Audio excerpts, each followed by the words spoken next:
말씀을 가지고 왕이 된 다윗과 블레셋의 침략이라는 제목으로 함께 은혜를 나누려고 합니다. 본문의 핵심은 간단합니다.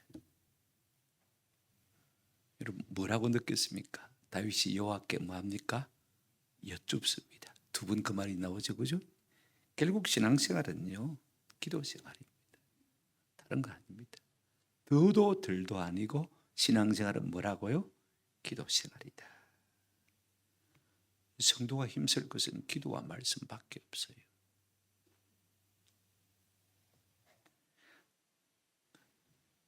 사람이 처음부터 기도와 말씀을 좋아하는 것은 결단코 아닙니다. 언제 기도를 소중히 여기고 언제 말씀을 소중히 여기게 됩니까? 다윗이요 기도 없이 살아보니까 내 생각대로 하면 잘 될 것 같은데 자꾸 일이 뒷꼬이는 것을 느꼈습니다. 손해가 되는 것을 느꼈어요. 처음에는 다윗은 무엇인지 저지르고 보는 스타일이었습니다. 그런데 사무엘상 22장부터 이 다윗이 아둘람 굴에서 기도하기 시작하는 것을 볼 수가 있습니다. 23장에 보면 블레셋 사람들이 그일라에 쳐들어왔습니다. 자기 코가 석자인데 하나님께 물었습니다. 저들을 쳐서 그일라를 구원할까요 말까요? 묻기 시작하는 것을 볼 수가 있습니다. 하나님께서 가서 구원해 주라고 그랬습니다. 그런데 자기와 함께 있던 400명의 사람들은요 택도 없는 소리입니다. 안 됩니다. 또 묻습니다. 그래도 하나님이 가라고 합니다. 그래 갑니다. 가서 이깁니다. 그러다가 계속해서 사울이 자기를 옥죄어 오니까 자기 생각에는 내가 블레셋 사람의 땅으로 가서 피신하는 것이 상책이로다. 그리고는 블레셋 사람의 땅 가드왕 아기스에게로 망명을 가버렸습니다. 1년 4개월 동안 잘 먹고 잘 사는 것 같았어요. 그런데 막상 어떤 일이 벌어졌습니까? 자기들의 엉거진 시글락이 완전히 불타버리고 말았습니다. 망연자실했죠. 이제는 끝났구나. 그랬을 때 하나님을 힘있게 의지하고 다시 셈을 얻는 것을 볼 수가 있습니다. 그 이후부터 다윗은요 기도를 손에 놓지 않은 것을 우리가 볼 수가 있습니다. 사울이 죽었으니까 당연히 유다로 올라가야 되죠, 그죠? 그런데 다윗이 또 묻습니다. 하나님, 내가 유다로 올라가리까 말리까? 올라가면 어디로 올라가리까? 자기 고향 베들레헴으로 가면 되죠.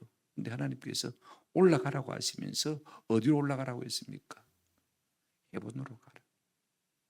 헤브론으로 갔더니 헤브론 사람들이 다 나와서 자기를 유다 지파의 왕으로 삼으신 것을 볼 수가 있습니다. 그 세월이 7년 6개월입니다. 다윗은요 자기가 이스라엘 전체 왕이 되기 위해서 무엇을 해보려고 하지 않았습니다. 하나님의 때를 하나님의 방법을 기다린 것을 볼 수가 있습니다. 그러면서 늘 하나님께 묻고 하나님께 기다리는 사람이 된 것을 우리가 잘 알고 있습니다. 오늘 본문은요 다윗이 왕이 된 다음에도 자기 위에 아무도 없는데 내 마음대로 살아도 괜찮은 사람인데 하나님 앞에 기도하는 모습을 볼 수가 있습니다. 그만큼 다윗은 이제는 철저하게 기도하는 사람으로 변해 있는 것을 우리가 보게 되었습니다. 먼저 우리가 다윗이 왕이 된 다음에 블레셋 사람들이 1차 침공을 하고 다윗이 어떻게 대응하는지를 우리가 좀 살펴보려고 합니다. 그리고 결말이 어떻게 되는지 한번 살펴보십시다. 다윗이 이스라엘의 왕이 되자마자 첫 시험대에 올랐습니다. 그것이 무엇이냐면 블레셋 사람들이 전면전을 일으킨 것입니다. 국지전이 아니에요, 그죠? 모든 블레셋 5 도시국가 방백들과 백성들과 군사들이 다윗 앞에 모였습니다. 1절 한번 17절 한번 보시길 바랍니다. 어쩌면 위기라면 위기죠. 17절 이스라엘이 다윗에게 기름을 부어 이스라엘의 왕으로 삼았다함을 블레셋 사람들이 뭐했습니까? 들었어요. 블레셋 사람들이 다윗을 찾으러 다 올라오매 다윗이 듣고 요새로 나아가니라 그랬습니다. 이제 다윗이 유다 지파의 왕이 된 지 7년 6개월 만에 이스라엘 전체 왕이 되었습니다. 유다 지파의 왕이 되었을 때 7년 6개월 사이를 보냈을 때는요, 블레셋 사람들이 미동도 하지 않았습니다. 그런데 7년 6개월이 지난 다음에 다윗이 이스라엘 전체의 왕이 됐다고 그러니까 블레셋 사람들이 듣고 이거 그냥 놔뒀다가는 큰 위협이 되겠다 싶어서 다윗을 치기 위해서 올라온 것을 우리가 볼 수가 있습니다. 그때 나이가 37살입니다. 여러분, 37살의 나이가 기도하기가 쉽지가 않습니다. 왜? 내가 강하거든. 내가 힘이 있거든. 내가 자신감이 있거든. 근데 다윗은요, 37의 왕이 되었으면서도 내 위에 아무도 없는데 그가 기도하는 모습을 볼 수가 있습니다. 여러분, 블레셋은요, 마귀를 상징하고 세상을 상징합니다. 성도가 은혜를 입으면요, 마귀는 항상 우리를 찾으러 올라오는 것을 우리가 기억할 필요가 있습니다. 다윗이 은혜 중에 잘 되니까 블레셋이 이제는 침략을 해왔어요. 여기에 올라왔다는 말은요, 따지고 묻고 계산하러 왔다 그 말인 것입니다. 제 생각에는 왜 따지고 묻고 계산하러 왔느냐 하면요, 아마 그런 생각이 드는 것 같아요. 옛날에 다윗이 블레셋의 가드왕 아기스에게 망명을 갖지 않습니까? 그죠? 1년 4개월을 살았거든. 그죠? 시글락에서 살았습니다. 시글락을 주고가지고. 네가 1년 4개월 동안 네 군사 600명을 데리고 와서 우리나라에서 망명하고 살았지 않냐? 빚지고 안 살았나? 신세 안 졌나? 이제는 갚으라는 것입니다. 그것 계산하라 그 말인 것입니다. 그런 다윗이 이제는 이스라엘 전체 왕이 되어서 블레셋의 가장 위협적인 존재가 되고 만 것입니다. 이걸 지금 블레셋 사람들은 견딜 수가 없는 것입니다. 그래서 이 다윗에게 시위하고 겁주고 협박하고 아예 싹수를 잘라버리기 위해서 전면전을 일으킨 것입니다. 네가 우리나라에 붙어 더부살이 하다가 우리한테 빚진 놈이 아니냐. 그러니까 왕이 되었다고 해서 까불지 마. 우리한테 잘해야 돼. 그만하게 구지 말고 우리 민족을 절대로 위협하면 본때를 보여줄 거야. 이렇게 지금 블레셋 군사들이 와서 시위를 하고 있는 것을 볼 수가 있습니다. 어느 정도 시위를 하냐면 다 올랐다고 했습니다. 성경 보실까요? 18절 블레셋 사람들이 이미 이르러 러바임 골짜기에 뭐한지라 가득한지라. 여러분, 얼마나 말이 올라와야 러바임 골짜기가 가득하겠습니까? 러바임 골짜기는요, 폭이 3km, 길이가 5km 정도 된다고 그래요. 저는 예루살렘 안 가봐서 모릅니다만은요, 예루살렘 남서쪽에 있는 골짜기거든요. 그죠? 얼마나 올라와야 그 골짜기를 다 메우겠습니까? 여러분, 이때 다윗은요, 올라가면서 기도하기 시작하는 것을 볼 수가 있습니다. 성경 보실까요? 신앙생활은 기도 생활입니다. 기도는 하나님께 묻는 것이죠. 내 생각도 있고 내 경험도 있습니다. 내 판단도 있습니다. 그런데 나는 전혀 모르는 사람인 것처럼, 나는 전혀 힘이 없는 사람인 것처럼 하나님께 묻고 답을 얻는 것이 기도 생활인 것입니다. 여러분, 세상도 그렇습니다. 내가 아래 사람이라면요, 반드시 위 사람에게 지어야 될 태도가 있습니다. 그게 뭐냐면 내가 알아도 위 사람에게 물어야 되고 내가 몰라도 물어야 되는 것이 반드시 아래 사람이 위 사람에게 지어야 할 태도인 것입니다. 내가 물으면 주인의 일을 하는 것이고 내가 묻지 않으면 내 일을 하는 것이 되어집니다. 이 말이 무슨 말이냐 하면 내가 물었을 때는요, 그분이 나를 위해서 일하기 시작합니다. 그분이 모든 일을 뭐하게 합니까? 책임지기 시작합니다. 그러나 내가 묻지 않고 내 마음대로 했을 때는요, 그 일은 내 일이 되어지는 것입니다. 내가 모든 것을 책임져야 되는 것입니다. 우리가 무슨 일이든지 상관에게 물을 사는 것이 인간의 처세술입니다. 하나님께도 마찬가지입니다. 내가 묻는 순간에 내 일이 누구의 일이 되어집니까? 하나님의 일이 되어집니다. 하나님이 앞서서 일하기 시작합니다. 하나님이 바빠지는 것입니다. 이게 기도예요. 아멘?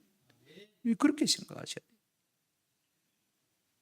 근데 어떤 사람은 답을 듣고도요, 지 마음대로 합니다. 답을 들었으면 우리가 정확하게 어떻게 됩니까? 내 생각과 판단을 넘어서서 그 답대로 우리가 순종할 때에 복을 받는 것입니다. 여러분 다윗의 기도를 보실까요? 19절입니다.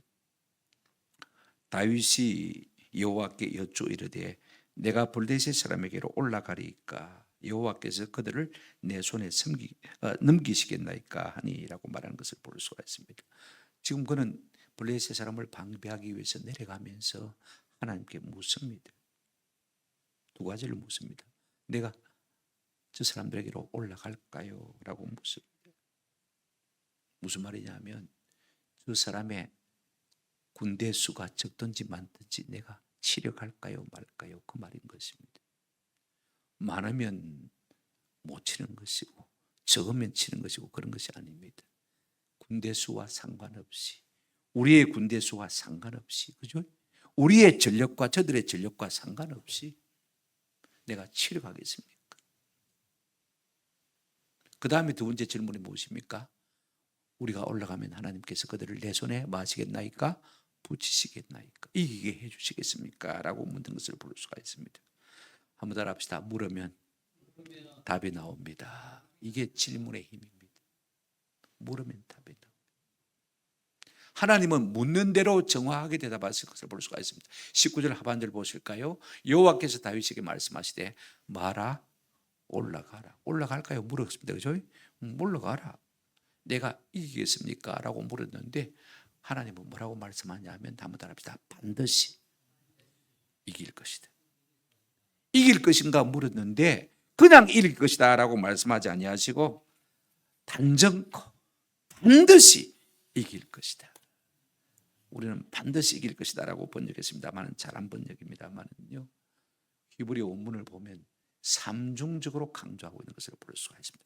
확실히 네가 이겼고 이길 것이다. 할렐루야. 확실히란 말이 앞에 부사로 하나 더 나와 있고 키라는 단어가 하나 더 나와 있습니다. 내가 이기게 할 것이고 이겼습니다. 여러분 우리는 어떻습니까?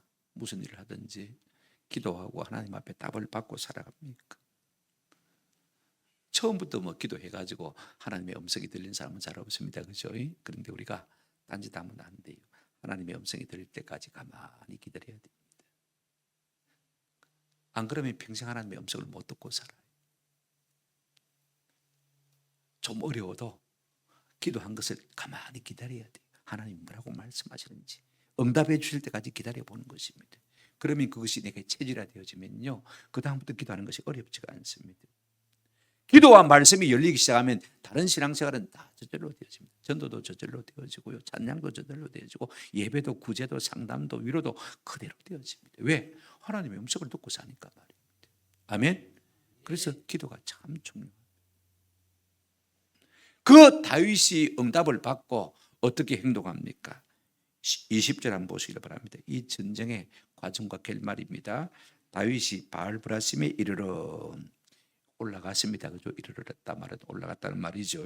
그들을 뭐 했습니까? 치고 그들을 적시로 쳤다라고 말하고 있는 것을 볼 수가 있습니다. 하나님이 함께 하시고 반드시 이기겠다고 했으니까 하나님이 앞서 싸워주신 것입니다. 뭐 다윗이 뭐 크게 싸움을 잘해서 이긴 것은 아닌 것 같아요. 그죠? 그 다음 말을 보시길 바랍니다. 이긴 다음에 다윗이 뭐라고 고백하느냐, 이게 참 중요한 거예요. 대부분 사람들은 내가 잘해서, 내가 잘나서 내 모든 공을 내게 돌리는 것을 볼 수가 있습니다. 그죠? 근데 다윗이 뭐라고 말하고 있습니까? 여호와께서 물을 헛됨같이 내 앞에서 내 대적을 헛으셨다. 그렇게 고백하고 있는 것을 볼 수가 있습니다. 누가요? 여호와께서 하는 것이죠. 누구의 대적을요? 내 대적 블레셋을 갖다가 마음같이 물을 헛으심같이 헛으셨다. 여러분 사람이 가장 쉬운 것이 뭡니까? 물 마시는 것 가장 쉬운 일입니다. 맞습니까? 음식을 씹는 것보다도 물만 마시면 되니까, 그죠? 꿀꺽꿀꺽 잘 넘어갑니다. 물을 마시는 것 같이 쉬운 것 없습니다만은 또 쉬운 것 하나 있습니다. 한번 따라합니다. 물을 뿌리는 것입니다. 쏟아 버리는 것이죠. 이것도 참 쉽습니다. 하나님은요, 아무리 강한 블레셋 군사일지라도, 많은 군사일지라도 물을 흩어 뿌리심 같이 뭐 하셨다고요? 그 대적을 흩으셨다라고 말씀하고 있는 것을 볼 수가 있습니다. 누가요? 하나님.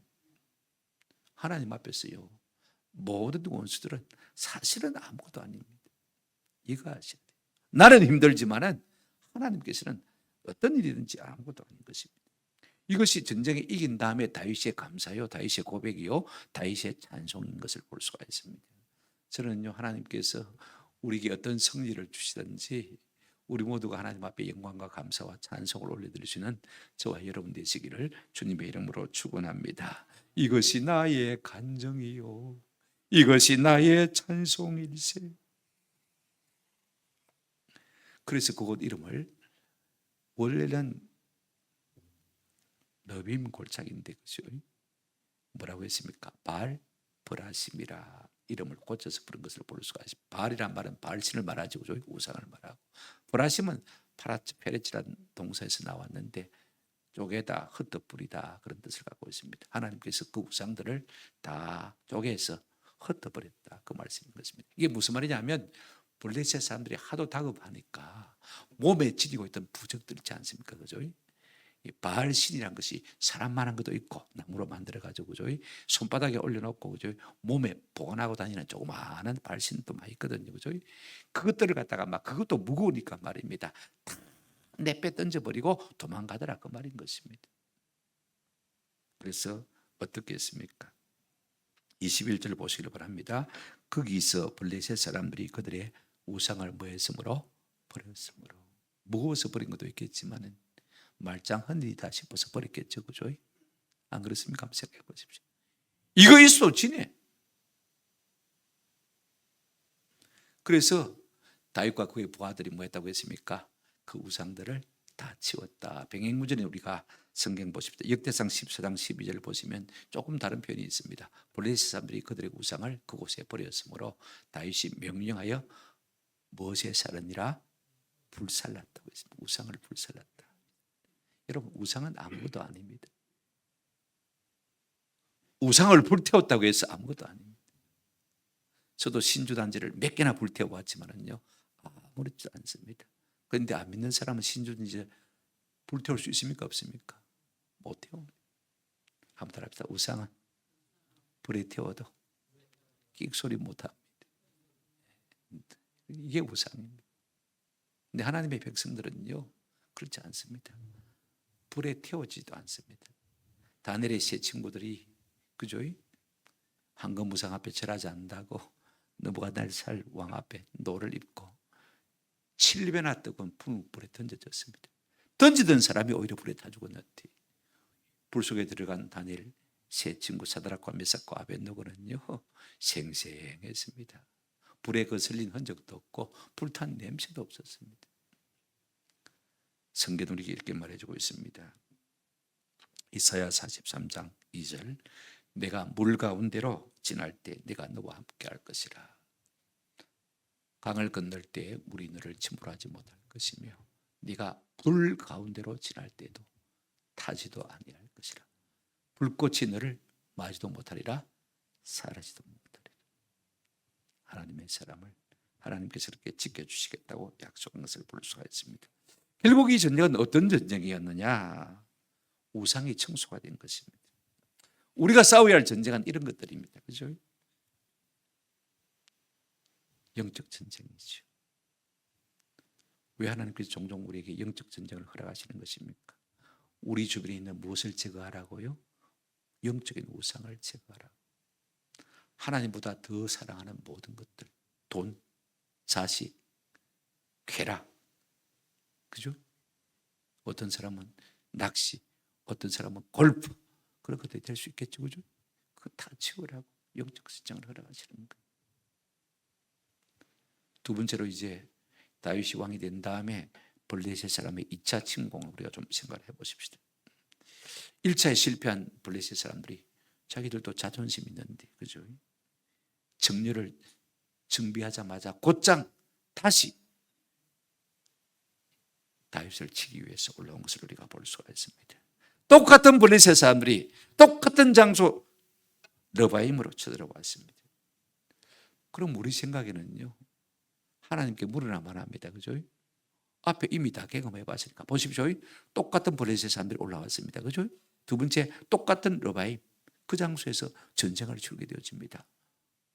죽은 식은 죽먹기죠. 얼마나 쉬운 것입니까? 전에 하던 대로 하면 됩니다. 그죠? 정과 동입니다. 근데 다윗은 오늘 본문 한번 보시길 바랍니다. 22절, 블레셋 사람들이 다시 올라와서 르바임 골짜기에 가득한지라.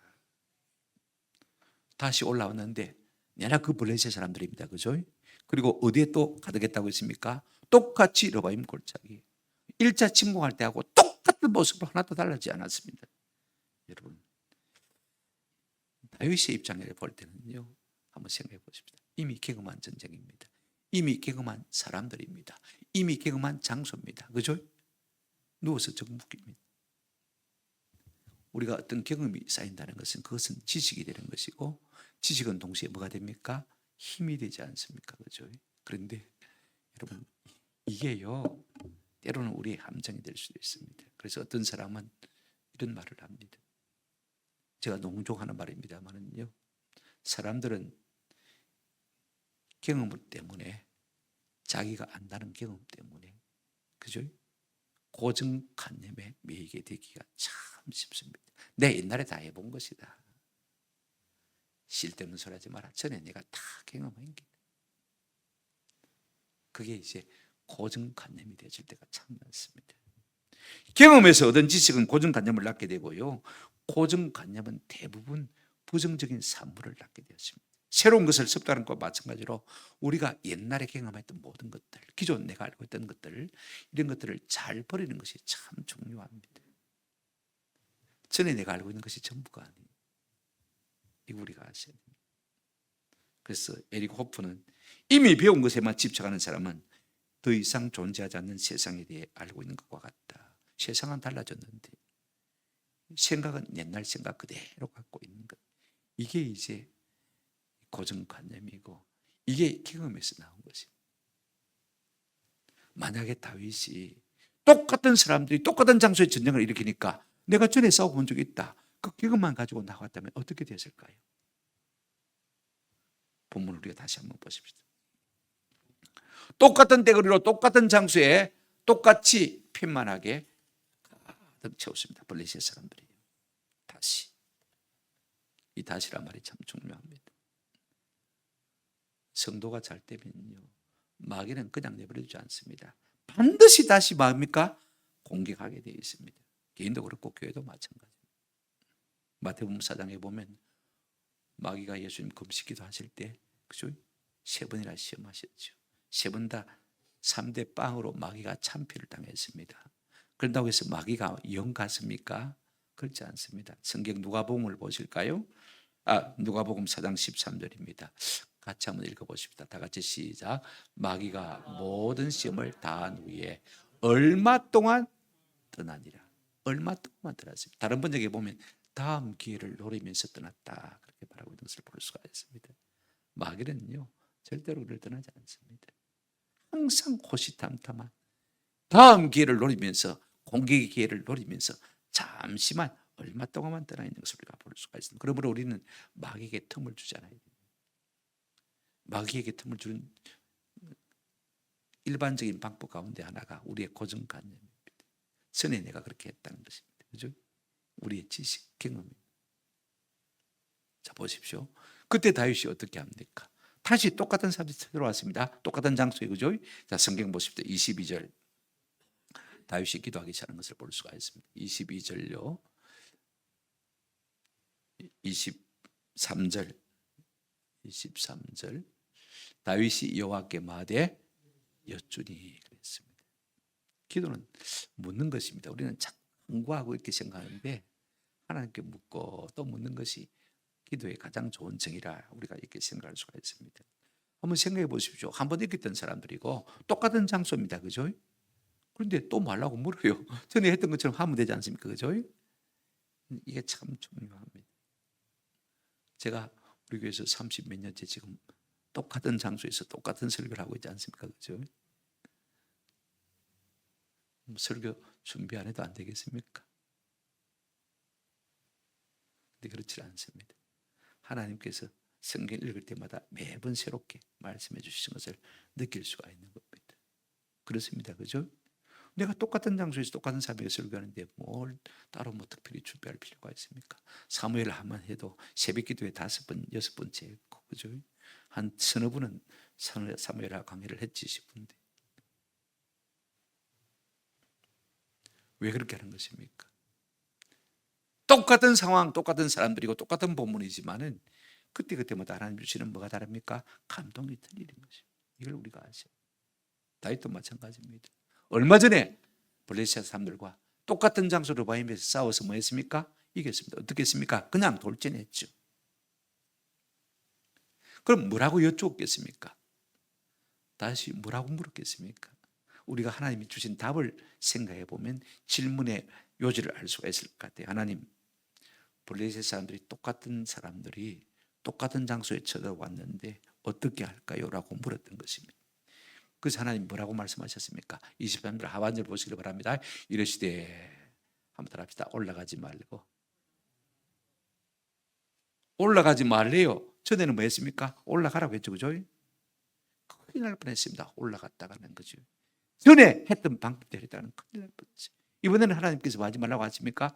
올라가지 말라고. 그럼 어떻게 하라고 했습니까? 그들 뒤로 돌아가라고 했습니다. 쉽게 말하면 매복 작전을 하라는 것입니다. 그죠? 뒤에서 치라는 것이죠. 어디에서요? 숲을 맞은편에서 그들을 기습하되. 여러분, 공격 방법과 공격 장소를 하나님께서 새롭게 지정하고 계신 것을 볼 수가 있습니다. 앞에서는 아주 단답형입니다. 그런데 지금은 구체적으로 하나님께서 작전 계획을 말씀하고 계신 것을 볼 수가 있습니다. 굉장히 서술적입니다. 구체적입니다. 그렇죠? 여러분, 기도하면 할수록요 점점 더 깊은 교제를 하는 것과 맛볼 수가 있습니다. 기도가 자라나는 것을 우리가 볼 수가 있지 않습니까? 언제 공격하라 말입니까? 24절 한번 보시길 바랍니다. 뒤로 돌아가서, 그죠? 뽕나무 숲을 맞은편에서 거기서 기습을 준비하라고 했습니다. 그런데 24절요, 언제 공격하라고 합니까? 이런 공격 타이밍이요, 참 중요합니다. 공격 시간이 참 중요합니다. 언제 우리가 딱 기습을 시작할 것이냐, 그죠? 자, 뽕나무 꼭대기에 그럼 걷는 소리가 들리거든. 곧 뭐해라? 공격해라. 그때 여호와가 너보다 앞서 나아가서 블레셋 군대를 치리라 하신지라.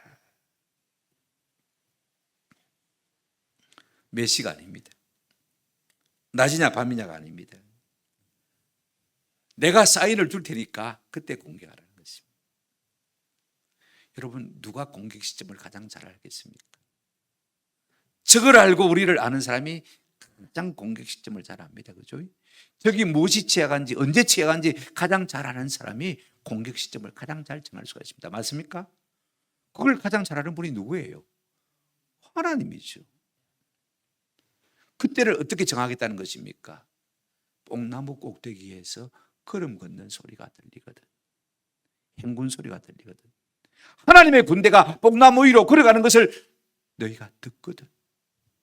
그때 여호와가 너희보다 앞서 나아가서 블레셋 군대를 치리라 하신지라.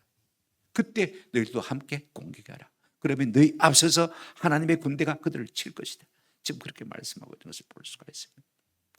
외관상으로는 매복 기습 작전입니다. 그죠? 하나님께서 종종 하나님의 군대에게 매복 기습 작전을 갖다가 공개하신 사례가 굉장히 많습니다. 그죠? 아이성을 칠 때도 그랬고, 사사기 우리가 20장을 보게 되어지면 이스라엘 11지파가 이제 베냐민 기브아를 칠 때도 하나님께서 마지막 세 번째 기습 공격을 하라고 매복 공격을 하라고 말씀하신 것을 우리가 잘 알고 있습니다.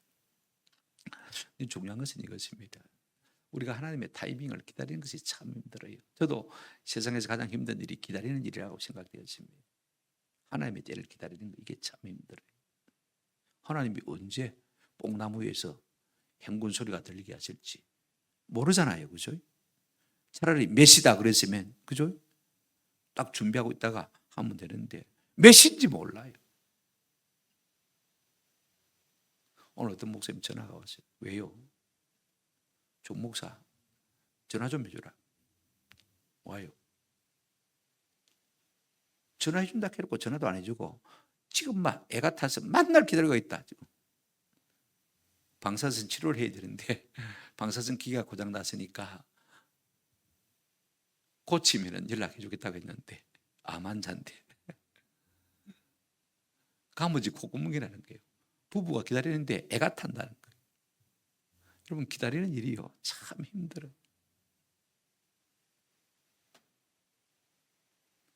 저도 기다릴 게 참 힘듭니다.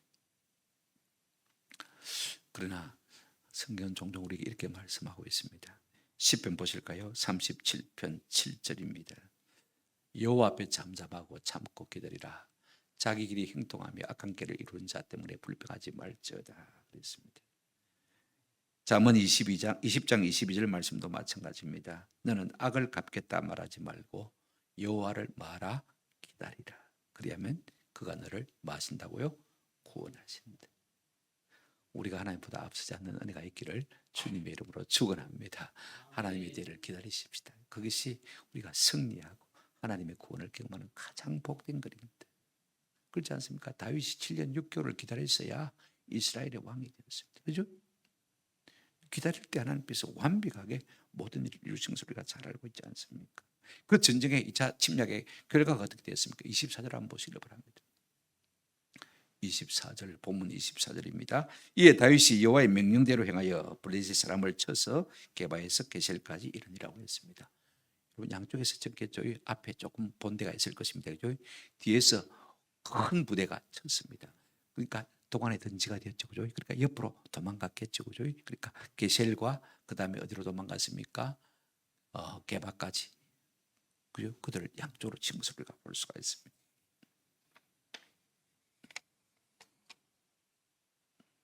우리가 아무리 똑똑해도요, 하나님보다 똑똑할 수는 없습니다. 이거 우리가 아셔야 돼요. 내 힘만 의지할 때면 패할 수밖에 없도다. 내가 내 생각대로 하면 잘할 것 같지만요, 그렇지 않습니다. 진짜 하나님이 택한 성도라면 내 생각대로 할 때마다 하나님께서 왕창 실패를 경험하게 하실 거예요. 야야, 기도 좀 해라.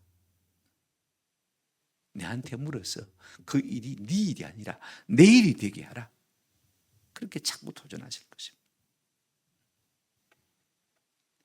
배경 구절인 역대상 14장 다시 한번 보십니다. 14장 17절에 보시면 하나님께서 오늘 본문에 없는 이야기를 하나 더 하고 있는 것을 볼 수가 있습니다. 같이 한번 읽어보십니다. 시작. 이로 다윗의 명성이 온 세상에 퍼졌고 여호와께서 모든 이방 민족으로 그를 두려워하게 하셨더라. 다윗이 기도하니까 하나님께서 물을 흩어짐 같이 이 블레셋을 다 흩어버렸습니다. 또 한 번 더 기도하니까 하나님께서는 매복 깁석 작전을 통해서 그죠? 그들을 다 도망치게 만드실 뿐 아니라 두 가지 보너스 은혜를 주신 것을 볼 수가 있습니다. 자, 보실까요? 다윗의 명성이 온 세상에 뭐했고요? 퍼졌고. 다윗이 이스라엘 왕이 되었습니다만 주변 사람들이 누가 다윗을 알아주었겠습니까? 그죠? 아직도 초짜 왕입니다. 그런데 이 전쟁을 통해서 하나님께서 다윗의 이름이 온 세상에 알려지게 만드신 것을 볼 수가 있습니다. 그 명성이 높아진 것입니다.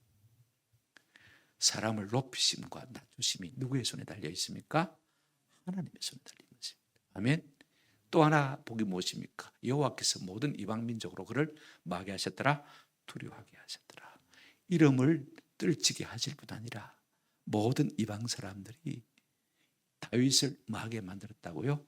두려워하게 만들었다. 다윗 왕은 누가 함께하는 사람이다? 하나님이 함께하는 사람. 백그라운드에 하나님이 계신다. 함부로 손대갔다가는 큰일 난다. 이걸 온 주변 일강국에 하나님께서 나타내 보여주신 것을 볼 수가 있습니다. 왜 이와 같은 일을 일으킨 것입니까? 한번 따라합시다. 다윗을 복 주시기 위해서, 높이시고 승리하도록 하기 위해서 하나님께서 이 전쟁을 일으키신 것을 볼 수가 있습니다. 때로 우리의 삶 가운데 원치 않는 환난과 풍파와 어려움이 온다고 할지라도 여러분, 이 일은 끝내 하나님께서 우리를 마시기 위함인 것입니까? 한 단계 믿음을 업그레이드 하기도 하지만, 그죠? 그로 말미암아서 대신에 우리에게 영육간에 하나님께서 뭘 주시기 위해서요? 복을 주시기 위해서 이와 같은 일을 하나님이 하셨다고요? 허락하셨습니다. 그러므로 너희가 여러 가지 시험을 만나거든 한번 합시다. 쌍수를 들고 환영해라. 야고보서에 보면, 우리가 다른 번역을 보면 두 손을 들고 번쩍 들고 할렐루야, 잘 왔다, 이놈아 네 봐봐, 내 봐봐, 잘 왔다, 이렇게 말하는 것입니다. 우리가 어떻게 이처럼 이길 수가 있습니까? 방법이 무엇입니까? 한번 합시다. 우리의 일이 하나님의 일이 되게 하는 것입니다. 우리의 일이 하나님의 일이 되게 하는 방법은 간단합니다. 하나님 앞에 뭐 하면 됩니까? 기도하면 돼요. 묻는 겁니다. 우리 아들들은 안 물어요. 후배 목사들은 잘 물어요. 오늘도 세 사람이 저한테 묻고 갔습니다만은요, 잘 물어요. 그러면요, 내가 한 실패부터 시작해가지고 성공담까지 다 들려줍니다. 내가 애가 쓰입니다. 아무것도 아닌 나도 저들의 성공을 책임져 주고 싶은데 물었으니까 말입니다.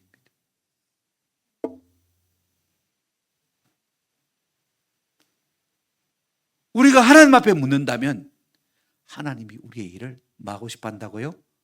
자기 일로 만들어서 우리를 돕고 싶어 한다고요. 이것이 뭐라고요? 기도라는 것입니다. 아멘. 얼마나 좋은 것입니까? 여러분 주변 사람들에게 물어보십시오. 부탁해 보십시오. 저도 손해 많이 봤습니다. 부탁하는 바람에. 시간 손해, 물질 손해. 애가 쓰이니까, 내가 부탁을 받았으니까 어떻게 할 수가 없잖아요.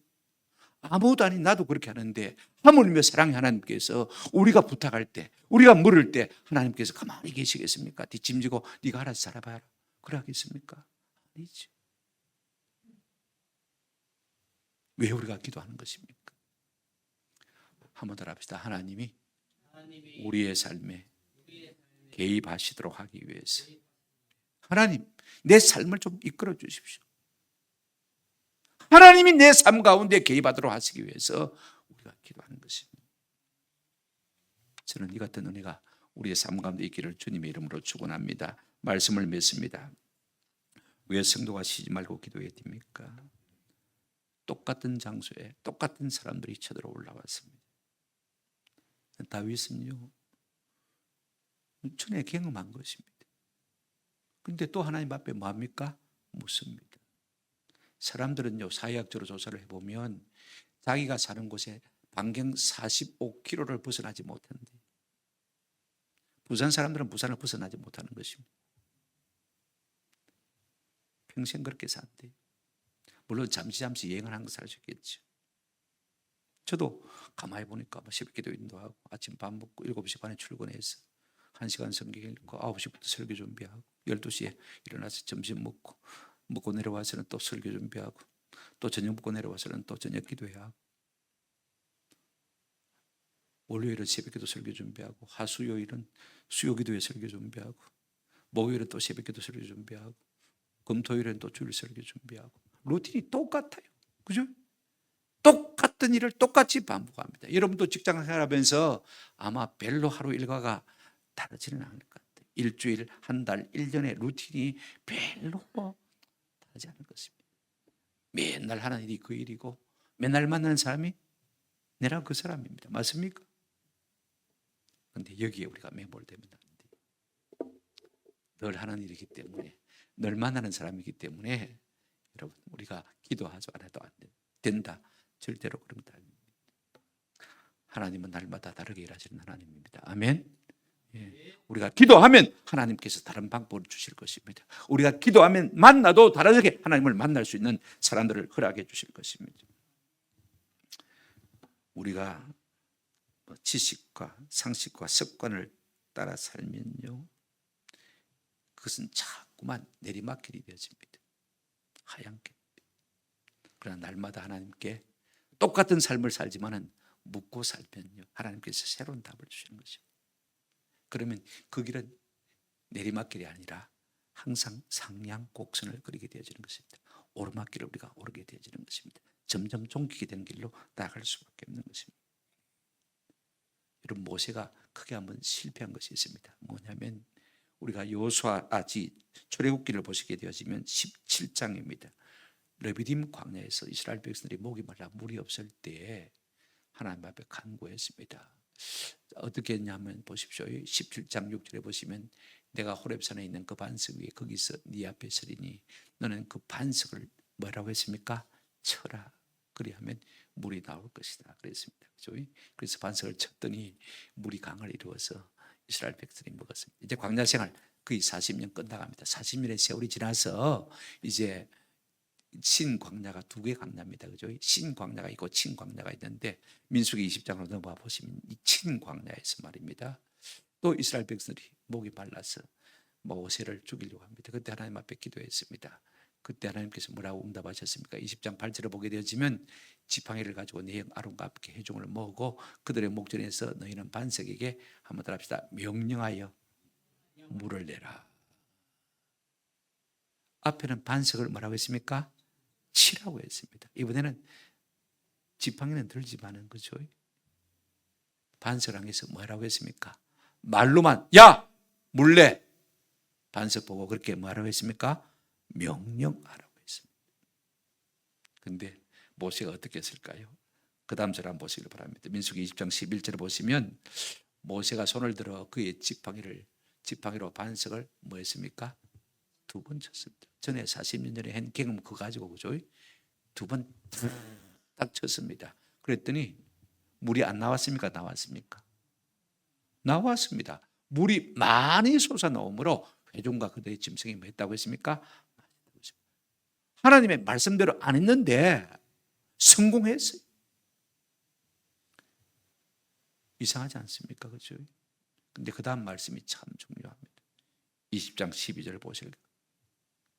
여호와께서 모세와 아론에게 이르시되 너희가 나를 믿지 아니하고 이스라엘 자손의 목전에서 내 거룩함을 나타내지 아니한 거로 너희는 이 회중을 내가 그들에게 준 땅으로 인도하여 드리지 못하리라 하시니라. 야 모세와 아론 너 가나안 땅에 못 들어갈 것이다. 왜 그렇습니까? 40년 전에 경험한 성공을 그대로 행했기 때문이겠습니다. 하나님은 반드시 지금 말씀하실 때 반석에게 뭐 해라 했습니까? 명령하라고 했습니다. 야 반석아 물내! 명령하라고 했는데 지난 습관대로 산 것을 볼 수가 있습니다. 오늘 우리는요 왜 기도해야 됩니까? 그때그때 주시는 하나님의 음성이 다르기 때문에 그때그때 주시는 하나님의 지혜와 명철과 하나님의 지시와 뜻을 따라서 살기 위해서라도 우리가 매일 기도할 필요가 있는 것입니다. 우리가 살면서 날마다 만나는 환경이 그 환경이고 날마다 만나는 사람이 그 사람입니다. 그러니까 그냥 여태까지 살아온 대로 그대로 살면 될 것이라고 생각합니다. 그러나 제가 말씀드렸죠. 그렇게 사는 것은 내리막길입니다. 날마다 묻고 응답을 받아 사는 길이 점점 잘 되는 길인 것입니다. 저는 우리 모두가 날마다 기도하고 그때그때 주신 하나님의 음성을 듣고 응답받아 삶으로 말미암아 날마다 삶의 승리하는 은혜가 있기를 주님의 이름으로 축원합니다. 기도 없이 사는 것은요 이미 실패해놓고 사는 것입니다. 그러나 기도하고 시작한 삶은 이미 하나님의 복을 예정받고 사는 사람인 것입니다. 우리 모두가 그와 같은 사람들이 되시기를 주님의 이름으로 축원합니다. 아멘. 말씀을 생각하시면서 379장입니다. 내 갈 길 멀고 밤은 깊은데 379장